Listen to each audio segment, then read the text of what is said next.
Alright guys, here we are in part 2, talking a little bit about air tanks, CO2 and high pressure air. The first part I mentioned that this is a CO2 tank right here, and how it holds CO2 and a little bit about it. This is a high pressure air. This is a 68 cubic inch, 4,500 psi tank. This is a 48 cubic inch, 3,000 psi tank. There's different sizes and they work with the different pressures. Typically, you're going to either find 3,000 psi tanks or 4,500 psi tanks when you're talking high pressure air. You can find some 5,000 psi tanks, but no one really fills all the way up to 5,000 psi. So it's kind of a bit wasted.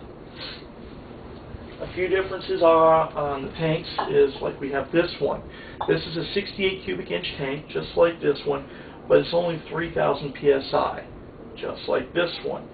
Why would you want a 68 3,000 instead of the 48 3,000 when this 68 will cost more than that 48 will? Well, you can see size-wise they're roughly about the same size. Okay? About the same height, about the same diameter.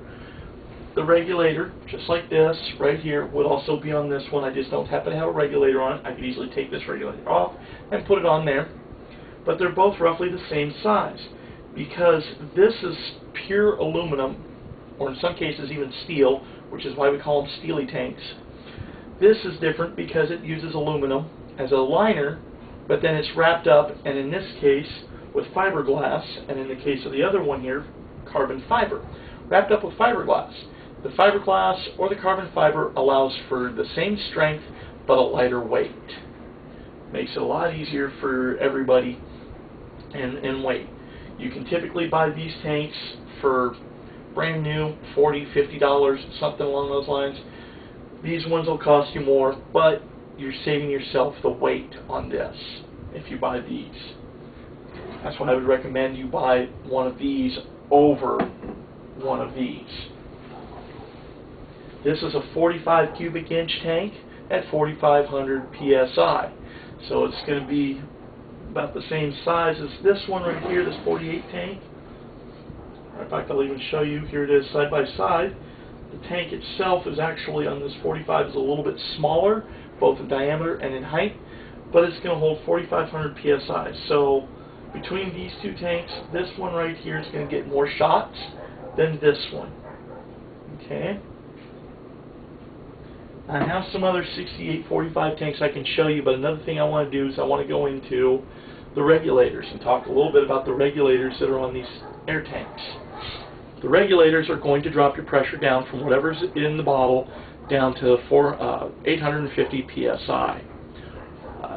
The parts of the regulator are this. You've got a fill nipple right here. This is how your air is filled up. You have a gauge. Typically this gauge is going to tell you what the pressure is inside the bottle. Then you'll have two of these little things sticking out. These are called burst discs.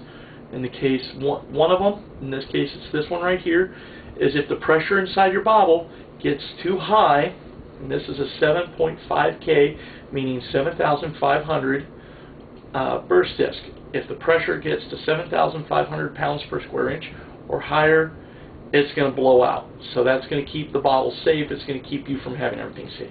This other burst disc is actually for the output pressure. This says 1.8 K. That means 1,800 psi.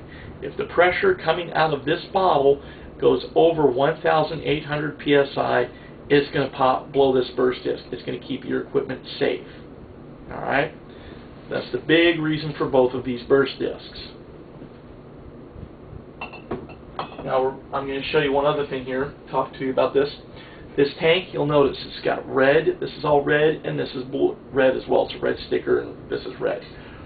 Crossfire makes two different output pressure tanks that you typically see. This is one of them. This is the high output pressure, 850 pounds per square inch.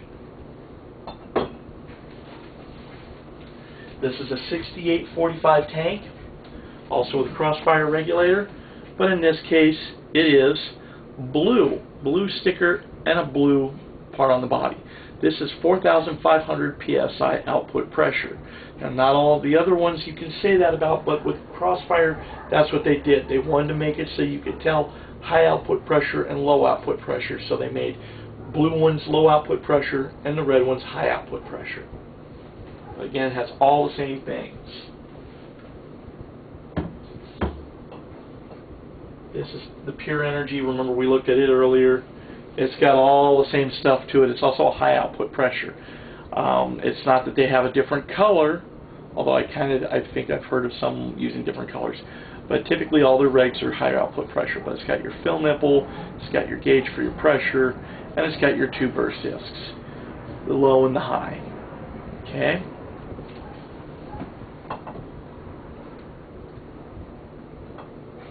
This is Ninja. Basically, this is the same as the Pure Energy reg, only it's newer. This is the company that made the Pure Energy regs. Now they're making their own. It's the Ninja. Everybody knows Ninja. Everybody's out there. Oh, Ninja's the best. Ninja's the best. Well, honestly, they pretty much are. You have your fill nipple, and you'll notice in some cases I have something like this little cap right here that goes over the fill nipple. Why? When you're playing, this keeps dirt and other stuff from getting in there. Keeps everything so you don't get dirt inside your tank. It makes it much better. Notice it's also got its gauge. It's also got both of the burst discs. One of the really cool things with these burst discs on this tank, not everybody does this. If you can see this, it shows you. It should be showing you right there. You can see that's what it says, 5K only. That means that only a burst disc rated for 5,000 PSI or 5K should go there. In this case, it's actually more on the side. It says 1.8K. That means only the 1800 burst disc should go here. Alright? That's one of the nice things they do with Ninja, where they label these things so you know specifically what goes where.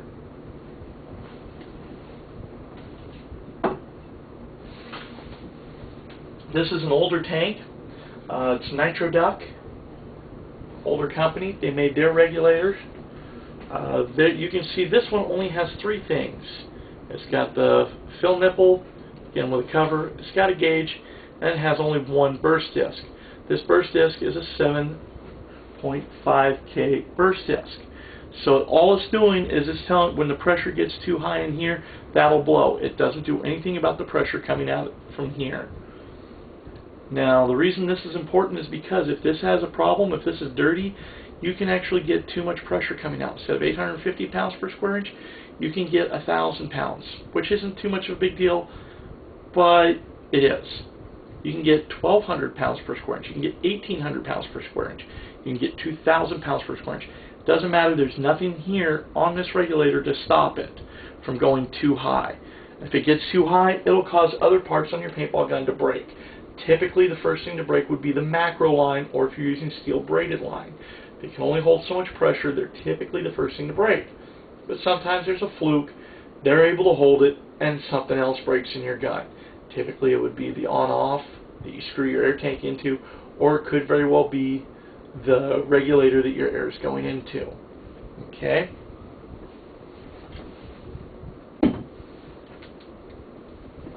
So now I'm going to do a third part to this.